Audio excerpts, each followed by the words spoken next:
예수께서 나병 환자 시몬의 집에 이르렀을 때 한 여자가 등장합니다. 요한복음에서는 나사로의 누이 마르다의 동생인 마리아다라고 나와 있으나 오늘 우리가 읽은 이 마가복음에는 이름이 생략되어 있습니다. 그저 한 여자라고만 되어 있습니다. 그럼에도 불구하고 이 한 여자에 대한 이야기는 성경에 두고두고 기억되고 있습니다. 그리고 주님께서 축복하였듯이 주님의 말씀이 선포되어지는 곳곳마다 이 여인은 기억될 것이다 라고 말씀을 하십니다. 과연 이 한 여자는 어떤 일을 했을까요? 사실 이 한 여자가 참 놀라웠던 것은 순전한 나드 한 옥합 때문이라고 합니다. 나드라고 하는 향유는 굉장히 값이 비싼 물건입니다. 가격도 꽤 높은 편이었으며 또 이것은 굉장히 얻기도 쉽지 않은 물건이라고 하죠. 요한복음에서는 가룟 유다의 말을 인용하여서 300데나리온 정도 될 것이다 라는 말도 합니다. 생각해보면 일반적인 노동자의 하루 품꾼을 한 데나리온이라고 했으니 300데나리온 이상이라고 얘기하면 한 노동자의 연봉과 같은 금액입니다. 지금으로 치면 하루 품삯을 10만원 정도로 계산을 해보면 대략 3천만원 정도 되는 금액입니다. 향유 하나가 가격이 이 정도면 굉장히 고가 물건이죠. 그래서 이 당시의 향유는 포도주를 섞어서 팔 만큼 굉장히 가격이 비쌌다고 하죠. 도대체 왜 이렇게 비쌀까 했더니 히말라야 산맥이나 인도의 고산지대에서 자라나는 향나무라고 합니다. 나르도스타키스 작타만시라고 하는 향나무. 근데 이 향나무의 뿌리에서 추출한 이 향기로운 액체인 이 향유를 왜 그는 가지고 왔을까요? 유대인들의 전통에 의하면 유대인과 로마인들 중에는 귀한 손님이 집에 방문하였을 때 그 손님의 머리에 이 향유를 조금 발라드리는 것이 미풍양속이라고 합니다. 아무래도 귀한 손님이기 때문에 그렇죠. 그런데 더 놀라운 사실은 이 유대인과 로마인들이 이 향유를 정말 반드시 사용하던 때가 있었는데 바로 시신에 발라 주었다고 합니다. 시신이 썩게 되면 아주 심각한 악취가 나는데 이 나드라고 하는 이 향유는 이 악취를 가릴 수 있을 만큼 아름다운 향기를 나타낸다고 하죠. 그래서 시신에게도 이 나드 향유를 바르기도 한다고 합니다. 그런데 오늘 이 한 여자는 이 나드를 그냥 포도주와 섞인 나드도 아닌 오직 순전한 아주 고퀄리티의 아주 좋은 나드를 가지고 와서 예수님께 부은 것입니다. 성경 말씀에 의하자면 이 나드 한 옥합을 가지고 와서 그저 조금씩 친 것도 아니고 옥합의 주둥이, 가느다란 주둥이를 깨서 그 옥합을 그대로 통째로 예수님께 부었다고 합니다. 근데 이 모습을 보고서 화를 내는 사람들이 있었습니다. 마태복음에서는 이들을 제자들이라고 표현을 했으며 요한복음에서는 이를 가룟 유다라고 표현하기도 했습니다. 마가복음에서는 어떤 사람들은 화를 냈다라고 표현을 했습니다. 어쨌든 왜 이들이 마리아에게 화를 냈을까요? 아마 순수하지 못한 제자들의 모습을 대변하고 있는 것은 아닐까 생각해 봅니다. 요한복음에서는 가룟 유다를 등장시켜서 가룟 유다가 돈을 횡령할 수 있는 기회를 잃어버려서 속이 상한 가룟유다가 왜 그렇게 했느냐라고 분냈다라고 표현하기도 했습니다. 어쩌면 제자들은 그렇게 할 수 없었는데 이 한 여자가 그렇게 했기 때문에 제자들은 질투심이 났을 수도 있지요. 어쩌면 예루살렘을 입성하고 나서 제자들은 굉장히 신경이 곤두서 있었던 것 같아 보입니다. 영의정, 좌의정, 우의정 할 수 있겠다, 아마 그렇게 생각들을 했었던 모양입니다.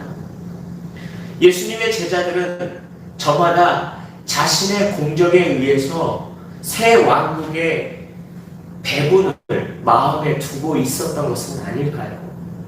그런데 한 여자가 늦게 찾아와서 자신의 전 재산인 양 순전한 나들을 예수님께 부었으니, 이제 배분을 분배해 가려는 또 다른 경쟁자가 나타났구나, 그런 생각은 안 했을까요?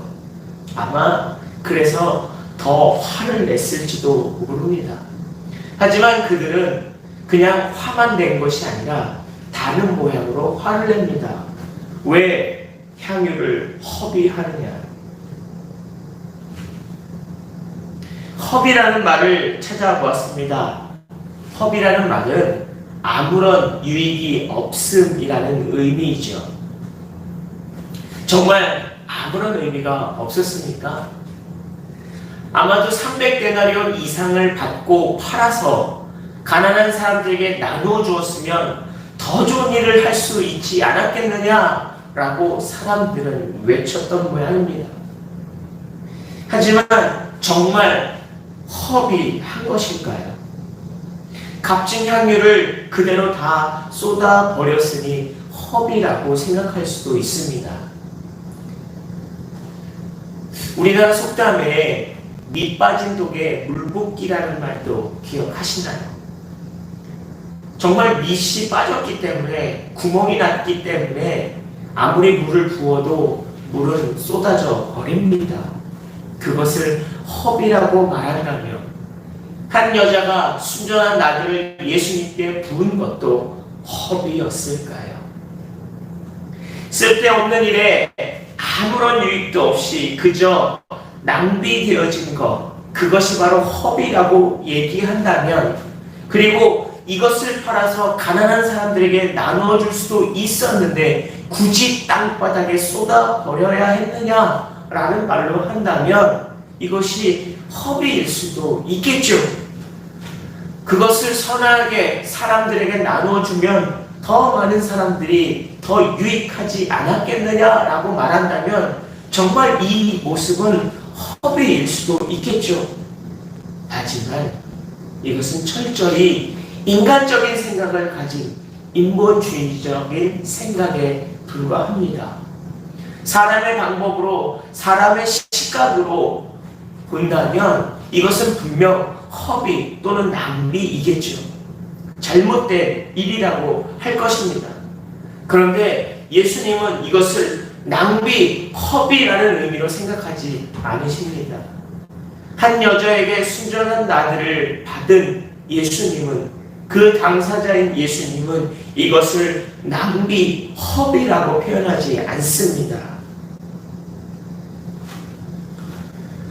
이것은 우리의 관점, 인간적인 관점으로 볼 때는 분명히 그것이 잘못되어졌을 수도 있게 보이지만 주님의 관점에서 볼 때 그것은 유익하다라고 했습니다. 바로 이 행동의 기준, 이 선행의 기준이 누구에게 있느냐입니다. 하나님의 뜻에 있다면 이것은 분명 선행인 줄 믿습니다. 우리가 볼 때 주님께 이렇게 하면 좋겠구나 라고 생각하는 일들, 또는 세상 사람들이 볼 때 이것이 착한 일이구나 라고 생각하는 일들에 대해서 우리 생각과 우리 기준으로 볼 때는 맞는 것 같아 보이는 그 일이 주님의 관점에서 볼 때는 맞지 않을 수도 있습니다.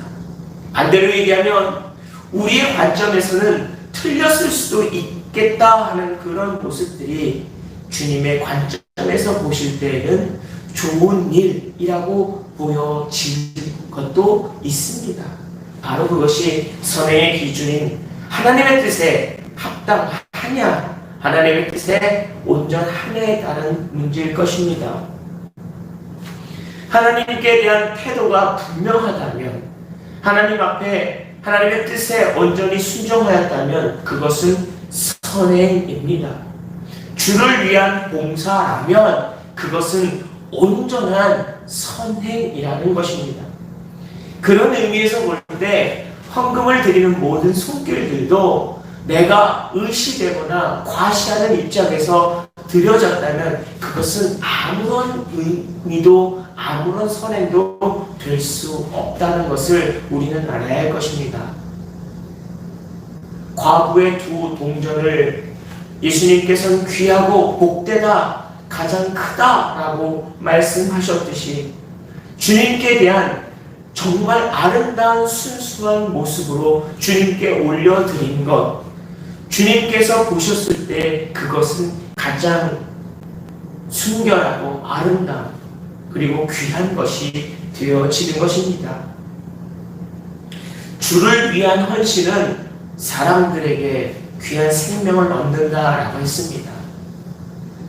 이 한 여인의 순전한 나들은 결국 사람들이 볼 때에는 허비, 낭비처럼 보였을지 모르지만 예수님께서는 이 한 여인의 숭고한 헌신을 가지고 그의 장례식을 곧 치러야 되는 예수님에 대해서 그 장례를 준비하였다라고 축복하시는 것입니다.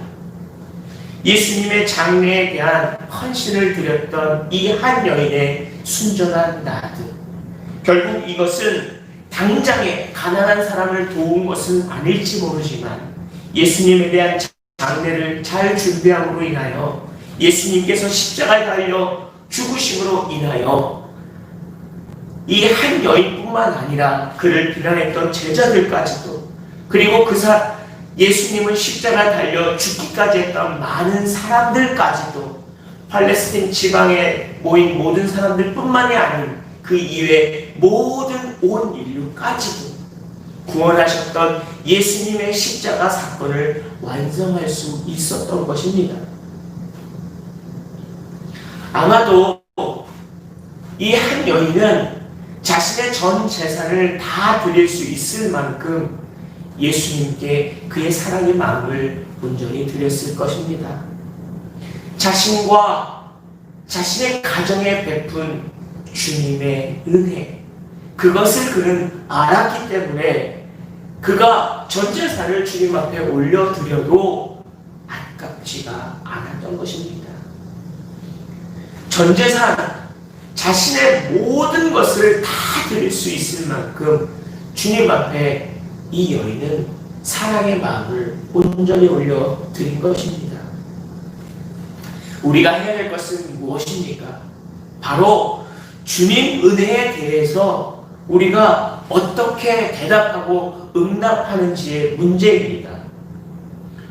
우리가 우리의 생각에 의해서 선행이라고 생각하는 것이 아닌 주님의 관점에서 볼 때 주님께 좋은 것을 할 수 있는 여러분이 되시기를 축복합니다. 내가 이만큼 하면 되겠지, 내가 이만큼 주님 앞에 정성을 올리면 되겠지, 내가 주님 앞에 이만큼만 헌신하면 되겠지라는 우리 생각의 기준이 아니라 주님이 보실 때 주님의 관점에서 정말로 순결하고 아름다운 헌신을 드리는 여러분이 되시기를 축복합니다. 그렇기 때문에 우리가 있는 조건에서, 우리가 있는 상황에서 우리의 최선을 주님 앞에 올려드려야 합니다. 주님을 사랑하는 마음, 주님께 감사하는 마음, 그래서 이 감동적인 마음을 가지고 더 많은 사람들에게 예수님을 증거하고, 더 많은 사람들에게 예수님의 사랑을 전하고, 더 많은 사람들에게 예수님에 대한 축복의 증인이 되는 삶, 바로 그것이 여러분이 주님의 은혜에 대해서 기쁘고 행복하게 응답하는 삶인 줄 믿습니다. 여러분의 삶이 주님 앞에 아름답게 응답되어지는, 정말 우리의 기준이 아니라 주님의 기준에서 좋은 일을 하는 여러분이 되시기를 주님의 이름으로 축복합니다. 기도하시겠습니다.